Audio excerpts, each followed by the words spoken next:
Téléspectateurs d'ATV, je vous dis bonsoir et merci d'être au rendez-vous fidèle de votre émission Antiapéia et vous êtes sur ATV.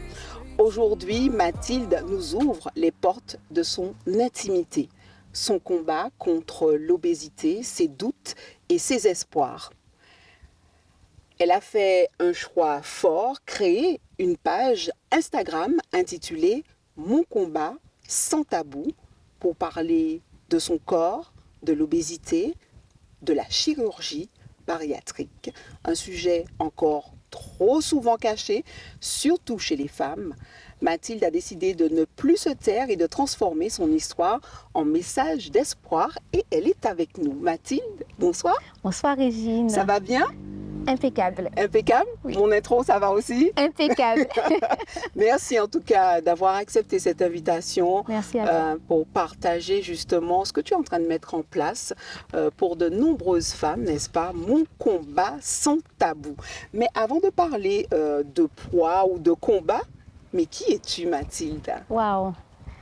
Je suis une jeune épouse. Voilà, je suis mariée depuis 2 ans. Je suis maman de 4 enfants en famille recomposée. J'ai 44 ans et je suis multipotentielle. J'accompagne mon époux, je suis chef d'entreprise. J'accompagne mon époux également dans ses activités d'entreprise. Et puis voilà. D'accord, très bien. C'est vrai qu'il y a tant à dire. Elle a tellement de casquettes que vaut mieux être large.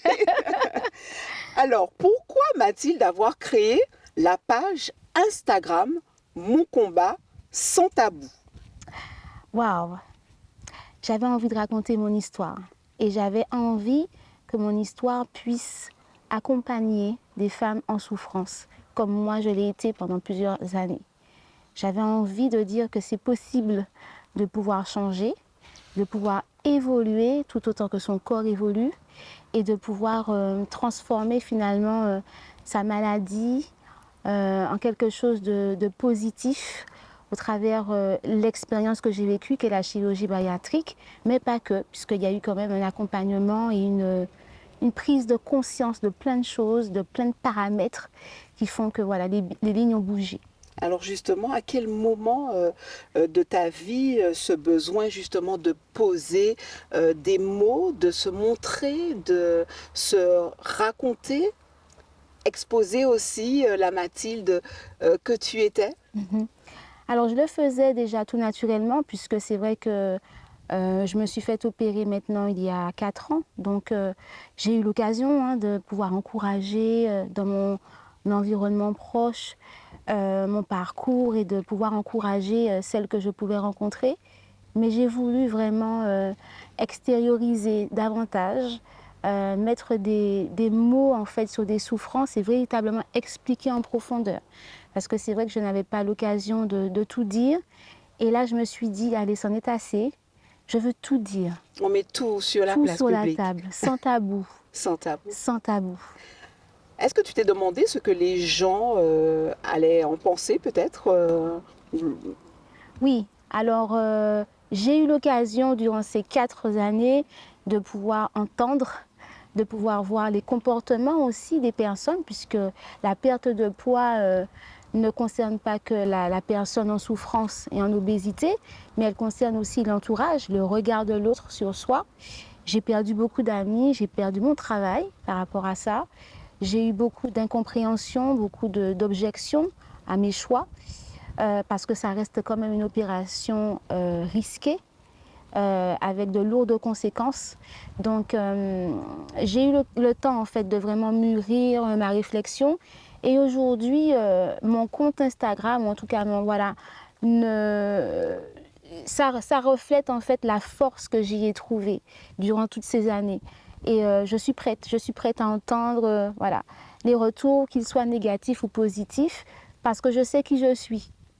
Indépendamment de mon poids, j'ai eu toute une vie pour rechercher qui j'étais avant de passer à cette étape de la chirurgie, parce que pour moi, il me paraissait important, essentiel de d'abord me retrouver et de conscientiser mon besoin.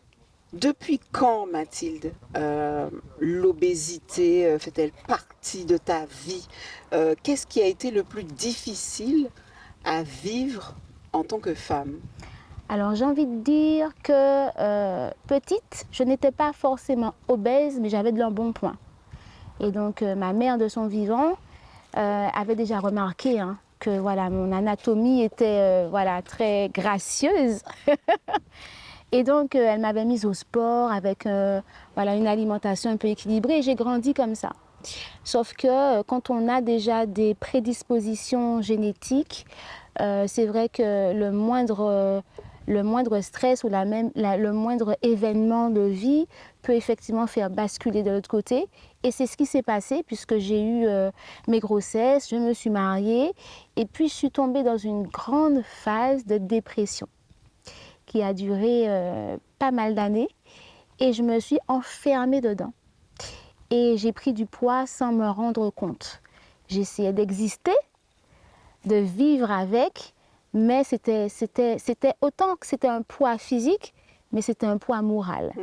Et donc, c'est à mes 40 ans que j'ai eu le déclic. Qu'est-ce qui a provoqué d'ailleurs ce déclic? Est-ce que d'un coup tu t'es dit, mais qu'est-ce qui arrive à mon corps? Est-ce que c'est par rapport peut-être aux vêtements? Est-ce que c'est le regard des autres, de la société, de la famille, de l'environnement proche? Est-ce que c'est la féminité que tu ne retrouvais plus? Voilà, qu'est-ce que c'est? C'est peut-être un petit peu de c'est un peu de tout ça, mais il y a eu un temps fort, c'est ma fille qui est tombée malade de diabète du type 1. Et quand je me suis moi-même fait dépister, on a diagnostiqué un diabète de type 2. Et là, je me suis dit, je ne peux pas continuer à vivre comme ça. C'est-à-dire qu'à un moment donné, je trichais. C'est-à-dire qu'on a toujours, quand on a de l'embonpoint, quand on est obèse, on a quand même des possibilités de s'habiller aujourd'hui. Donc, de camoufler, etc. Sauf qu'on ne peut pas camoufler ces problèmes de santé. Ils sont bien là et ils sont bien réels et ils ont des conséquences. Et donc, quand j'étais face à cette réalité que ma santé, qu'il fallait que j'en prenne soin, je me suis dit, maman solo à l'époque, je me suis dit, il faut que je vive longtemps pour mes enfants. Je dois m'occuper de mes enfants et je ne peux pas, en fait, m'occuper de mes enfants si je ne suis pas en bonne santé. Et ça a été un déclic. Et c'est vraiment là, parce que je somatisais, hein. Je somatisais, c'est-à-dire que mon corps, je ne me regardais plus devant le miroir. Je ne vivais plus, je ne pouvais plus me regarder, mais j'existais. Donc je m'habillais, je prenais des vêtements qui, voilà, je me maquillais, je me coiffais, mais je n'attendais plus de moi de me faire, de me plaire, de me plaire. Je ne me plaisais plus. Voilà, je répondais au standard minimum, mais je ne me plaisais plus devant le miroir. Et là, je me suis dit, indépendamment de mon image, ma santé prime. Et là, je me suis dit, il faut que tu fasses quelque chose.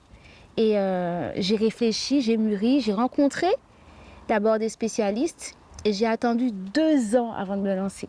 Alors, mais pourquoi justement ce choix de te retourner vers des spécialistes? Est-ce que peut-être ce déclic, cette volonté que tu as eue par rapport à ta fille, est-ce que cela ne suffisait pas, ou il fallait vraiment être accompagné pour pouvoir avoir des résultats? C'est une souffrance que je portais déjà depuis mes grossesses. Donc, chemin faisant, j'avais déjà, toute ma vie, c'était une vie de régime. Donc, en fait, j'avais déjà essayé de tout faire, j'avais été dans des centres médicaux, j'avais été voir des spécialistes, j'avais essayé toutes sortes d'alimentation équilibrée, alimentation protéines, voilà, le jeûne intermittent, enfin tout ce qu'on peut trouver. Et c'était toujours un poids yo-yo, jamais un poids stable et jamais quelque chose qui pouvait m'encourager.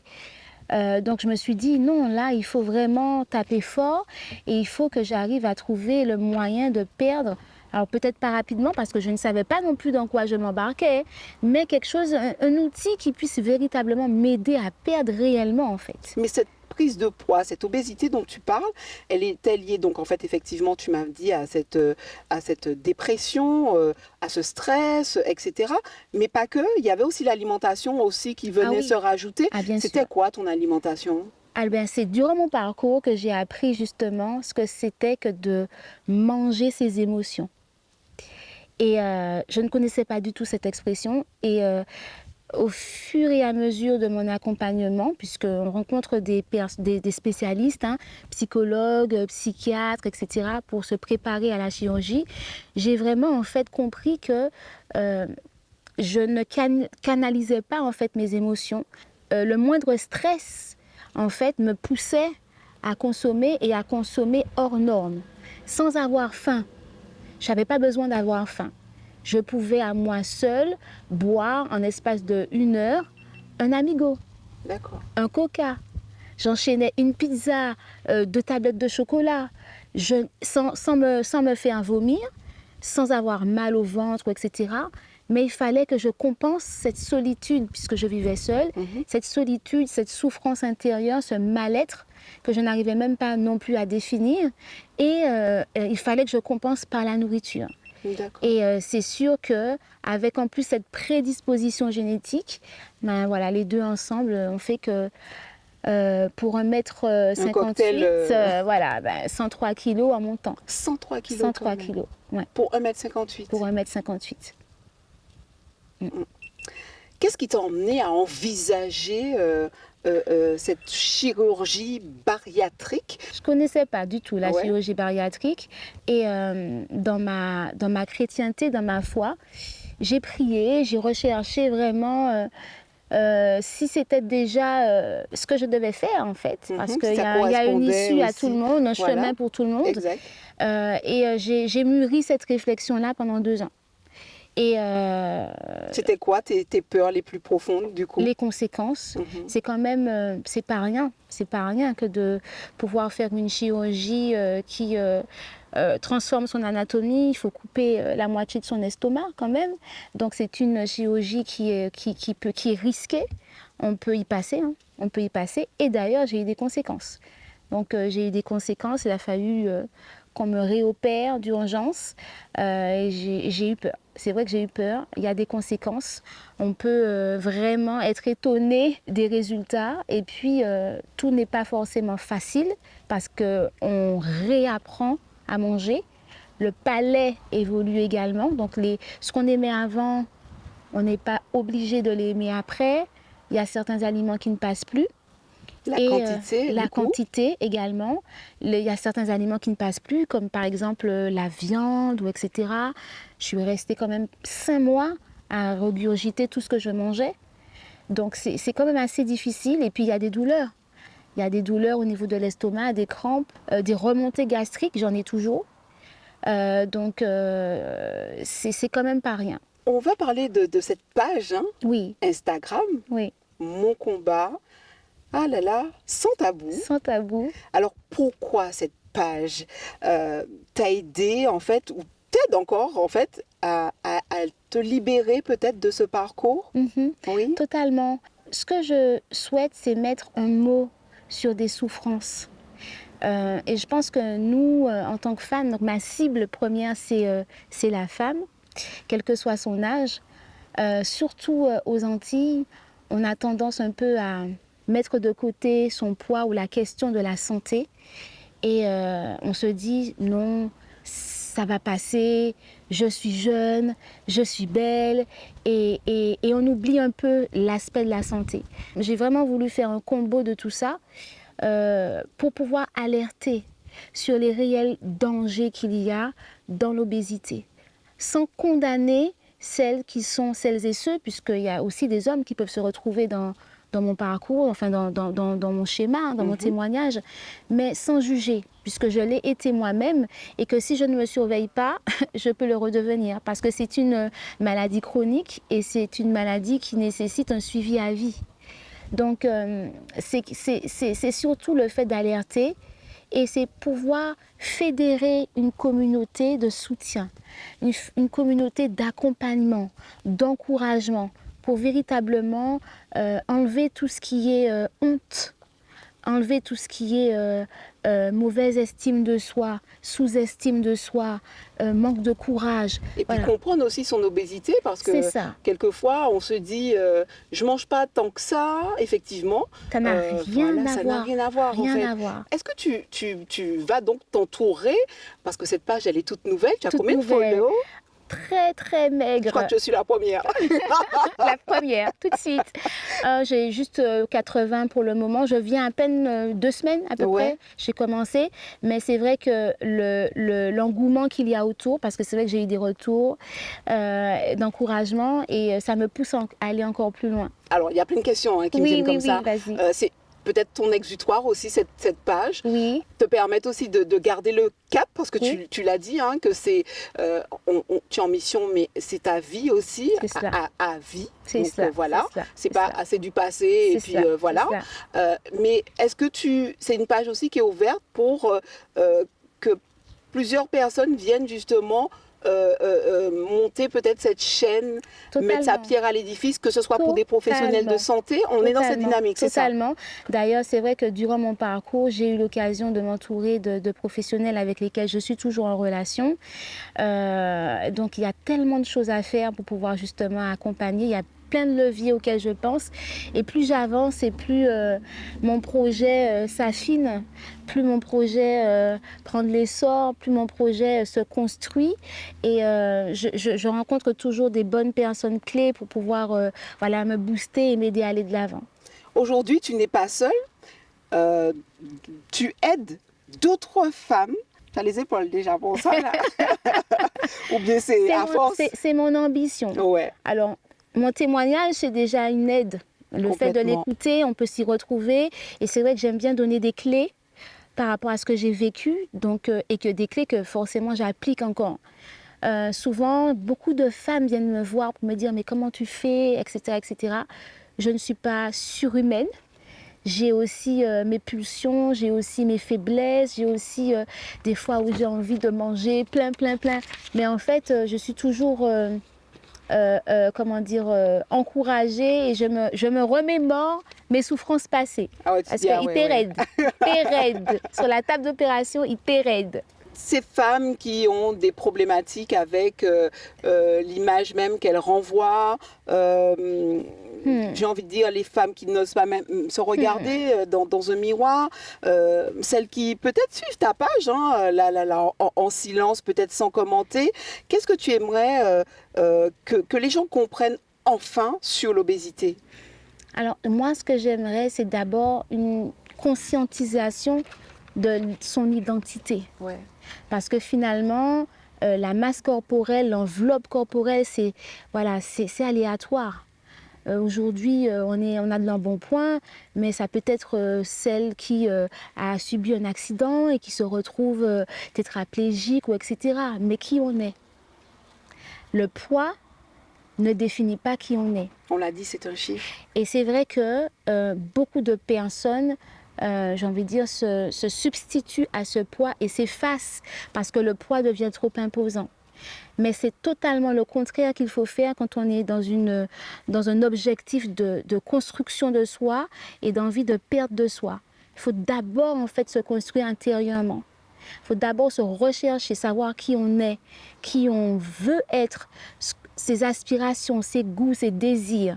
Et c'est après qu'on voit, qu'on met en fait les jalons pour pouvoir en fait aller étape après étape vers la perte de poids. Donc j'aimerais vraiment que ce ne soit pas une page où on a juste des astuces, voilà, combien bien manger, diététique, etc. Ouais. Mais c'est vraiment quelque chose en profondeur en fait. Ça va plus loin que ça. Ça va plus loin. Ouais. Justement, cette profondeur dont tu parles, Mathilde, elle est différente. On a chacune nos blessures, on est d'accord. Quelquefois, on cherche du réconfort, peut-être chez le conjoint, chez les amis, la famille. Toi, tu l'as puisé où, Dans ma foi. Oh, j'ai envie de dire amen. Dans ma foi, vraiment dans ma foi. Je pratique. Alors, à un moment donné, pour oublier un petit peu mes soucis de santé ou d'embonpoint, d'obésité, etc., je suis dans une association culturelle et je pratique le gospel. Donc, c'était vraiment mon exutoire et j'ai toujours été dans l'activité. Le travail, l'activité, le travail, l'activité, sauf qu'en fait, je me cachais dedans. Parce qu'on peut être dans l'activisme et se perdre à un moment donné. Et il fallait que je puisse laisser à un moment donné de ces activités pour vraiment me recentrer sur moi. Qui suis-je réellement face à moi-même? Et ça, c'est des questions qui sont existentielles. En tant que femme, peu importe son obédience, sa croyance, qui on est profondément, intrinsèquement en fait. Et cette question qu'on se pose à un moment clé de notre vie, est-ce que du coup, c'est ce moment-là aussi qui a, on va dire, fait le grand ménage dans ta vie, quand tu dis que tu as perdu ton travail, Totalement. tu as perdu des amis, mais Totalement. c'est difficile. Alors, il faut savoir que quand on est obèse, il faut toujours trouver l'équilibre dans la relation. On sait qu'on ne va pas plaire par le corps. Mais ce sera toujours l'amitié, ce sera toujours des qualités autres en fait. Mais dès lors que le sujet du corps intervient, on est complètement effacé. Et c'est vrai que quand le corps se transforme finalement, on renaît aux yeux des autres. On renaît, on est quelqu'un que les autres ne connaissaient pas. Ils nous connaissaient pour notre gentillesse, pour notre empathie, pour notre professionnalisme. Voilà, tout ce qu'on veut. Mais jamais pour ah mais elle est jolie. Ah mais elle est bien foutue. Elle est bien mince hein, quand même. Elle est bien. Hein, voilà. Et c'est vrai que ça a choqué. Et on ne va pas se mentir, sans tabou, la perte de poids, on gagne en assurance en fait. Ce qu'on n'avait pas, la sous-estime, la mésestime de soi, ben en fait tout ça c'est gommé. On se dit, ah tiens, ben, je peux plaire. Déjà, me plaire à moi, c'est déjà une grande victoire, mais je peux plaire aux autres en fait. Et je me souviendrai toujours de la première année où j'ai perdu, parce que la perte est extraordinaire. Quand j'étais toujours hospitalisée et en observation, la même semaine de mon opération, j'avais perdu 8 kilos. En une semaine. Donc la perte est extraordinaire. Ouais. Et on ne la maîtrise pas. Parce que des fois, et c'est ce que les personnes aussi ne comprennent pas, c'est que parfois ils disent « Ah mais t'as trop maigri, il faut arrêter de maigrir, c'est bon là ». Mais en fait non, on ne se contrôle pas, on n'a pas de contrôle du tout. Et donc c'est vrai qu'il faut pouvoir après, il faut être fort mentalement. Parce que les changements sont là, face à soi. Il peut y avoir de la jalousie, il peut y avoir des oppositions, il peut y avoir plein de choses. Et c'est vrai que j'en ai vécu des vertes et des pas mûres. Mais j'en ressors grandi, c'est ça l'essentiel. Tu es donc mariée? Oui, c'est cela. Ton époux, lui, il t'a connue avant, après? Après ma perte de poids. Après. Très belle question. Donc il ne connaissait pas du tout celle que tu étais avant? Pas du tout, pas du tout. Peut-être que tu lui as montré en photo? Oui.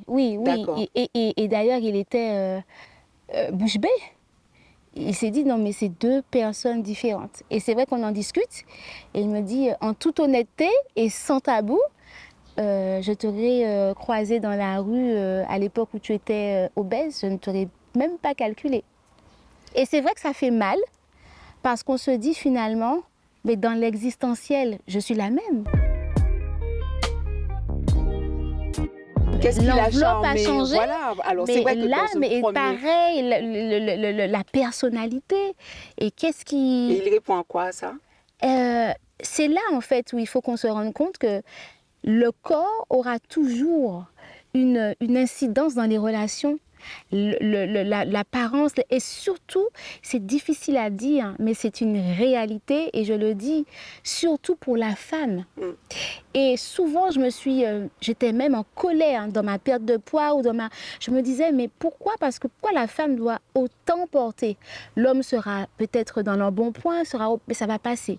Mais la femme doit toujours être la mère, celle qui travaille, et celle qui est attirante, celle qui prend soin d'elle, celle qui enfante et qui doit rester La toujours même, hein. la même. Intact. Je me suis dit, mais il y a une injustice en quelque part, c'est pas possible. Alors, je le rejoins. Alors, je suis peut-être son avocat ce soir. Parce qu'en fait, c'est dur à dire, mais c'est une réalité. Avant de connaître l'âme que cette personne... On voit tout d'abord l'enveloppe, en fait. C'est ça qui fait le tilt. Et après, tu vas au-delà. C'est cela, c'est cela. Mais le premier contact que l'on a, il est physique. C'est cela. C'est ça. Tu me plais, je te regarde. Tu me plais pas, je te regarde pas. C'est ça, c'est ça. Et ça, c'est une réalité. On est d'accord? Donc, qu'est-ce qu'il pense aujourd'hui? Est-ce qu'il t'accompagne? Est-ce qu'il est avec toi? Est-ce qu'il te donne la force ou pas du tout? Alors, j'ai la chance qu'il soit un agriculteur. Ah, au moins tu manges sainement. Au moins, je mange des fruits et légumes du jardin. Ouais. Le jardin des sources d'Elivea. Ah, on a placé ça. On a placé ça. Maintenant, il a une toute autre culture, une toute autre alimentation. Il a cette chance de pouvoir être toujours dans une activité sportive. Il a un certain âge aussi, donc il est plus tout jeune. Donc, voilà. Et donc, je l'accompagne, moi. Parce que c'est vrai que je fais office de sonnette d'alerte, en fait. Pour dire que, bon, ben, voilà, fais attention. J'étais comme ça. N'oublie pas, fut un temps, j'étais diabétique. Tu me vois, mais j'étais diabétique. Fais attention, tu bois trop sucré, tu manges trop, sans pour autant être une cravacharde, quoi. Oui. Mais c'est vrai que j'ai toujours ce rôle d'alerter, de sensibiliser, parce que finalement, quand les habitudes sont ancrées, et depuis le jeune âge, c'est difficile. Et c'est tout ça qu'il y a à revoir, en fait. Comment on mange, comment on s'alimente aujourd'hui, en Martinique notamment. Ce diabète dont tu as parlé tout à l'heure, il est comment aujourd'hui? Je n'ai plus de diabète. Aïe, aïe, aïe, aïe. Ça s'est révolu dans le mois même de mon opération. Mon médecin me l'avait déjà dit. Envolé. J'étais, heureusement, je n'étais pas encore à l'insuline, mais je n'étais pas loin. Mais ça s'est résorbé. D'où l'intérêt de la surcharge pondérale, la perte de poids. Voilà, c'est ça. Mais mis à part ça, la santé surtout. Mathilde, comment vas-tu? Ça va. Je me porte merveilleusement bien. Alors, comme tout un chacun, il y a des hauts, il y a des bas dans mon rapport avec moi-même déjà, mon corps. Parce qu'il faut savoir qu'on reprend 10% de son poids quand même après la chirurgie. Hein. Donc, se réhabituer à quand même monter, voir les chiffres un peu grimper, alors que pendant 4 ans, ils étaient plutôt en pente descendante. Donc, c'est se réhabituer, trouver l'équilibre, sans pour autant être dans un schéma de vie trop strict, puisque je suis maintenant mariée, donc il faut manger ensemble, il faut se faire plaisir, aller au restaurant, mais il faut aussi faire du sport, il faut aussi prendre soin de soi. Donc, ça va. Quelles sont les idées reçues les plus importantes à déconstruire autour même de l'obésité et de la chirurgie bariatrique? L'obésité, ce n'est pas manger trop. Retenez ça. Vous voyez quelqu'un d'obèse dans la rue, n'allez pas penser ni croire que c'est parce que la personne mange beaucoup. Il y a des facteurs environnementaux, des facteurs sociaux, des facteurs psychologiques, biologiques, hormonaux. Donc surtout, ne jugez pas. Ça, c'est vraiment mon leitmotiv. On n'est pas dans le jugement, mais dans la compassion et dans l'accompagnement et dans la compréhension, parce que derrière chaque personne obèse, il y a une histoire, il y a une âme et il y a un trésor caché. Et puis, deuxième idée à déconstruire, la chirurgie n'est pas une baguette magique. Ça ne résout pas tout. Ah non, pas du tout. Ce n'est pas une baguette magique. C'est une opération à risque avec des conséquences lourdes. Et si on n'est pas bien accompagné dès le début, on peut reprendre tout son poids.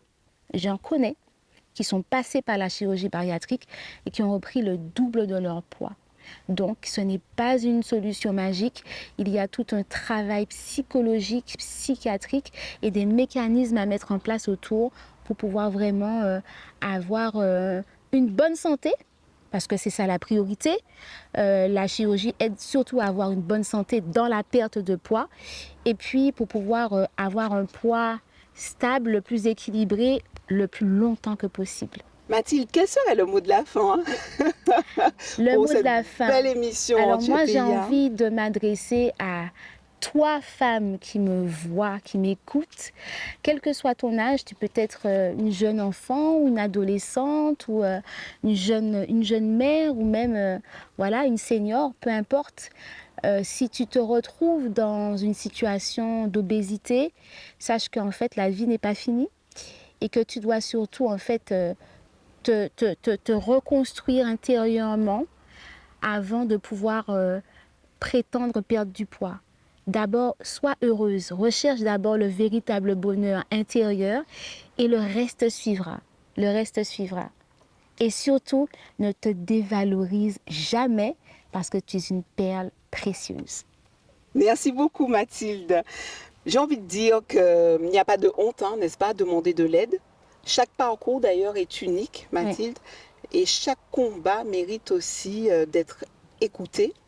Le chemin, d'ailleurs, vers le mieux-être n'est pas, j'ai envie de dire, linéaire, hein, mais il commence toujours par une étape. Oui. Ça rejoint ce que tu viens de dire, c'est se donner le droit de se choisir. C'est cela, On c'est est d'accord? exactement cela. Donc merci à toi, Mathilde, Merci Régine, de vraiment, c'est un partager plaisir. ton histoire avec nous pour informer, soutenir, inspirer, sensibiliser toutes celles qui traversent peut-être le même combat. C'est cela. Merci Anchaï, Merci. de gros bisous et puis Tchiberet Pamoli. C'est Molia qui C'est règne. Molia qui raide. Téléspectateurs, c'est ainsi que s'achève votre émission en Tchèpeia en toute confidence avec Mathilde. Mon combat, n'oubliez pas, mon combat sans tabou, sur Insta, vous regardez ça, c'est une pépite, ça inspire, mais même, j'ai envie de dire, au-delà même des problématiques d'obésité, pour rester femme et puis celle qu'on est et avoir cette assurance, voilà, que le bonheur est en nous. Voilà, c'est ça. Alors, pour rien que pour ça, abonnez-vous. Et puis, nous, on se retrouve très bientôt pour un autre sujet en Tchèpeia sur votre chaîne ATV. Émission Tala, c'est à Zot. Et c'est Zot qui capale.